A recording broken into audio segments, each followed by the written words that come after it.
deň. Otvárame opäť našu kuchárskú reláciu. Tentokrát grillujeme na otvorenom ohni.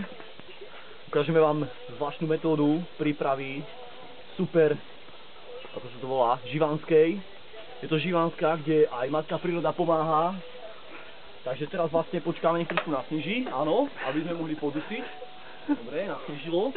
Takže podusíme na prírodno a za chvíľučku to budeme podávať. Tí, ktorí majú azbestové žalúdky, môžu okamžite začať jesť.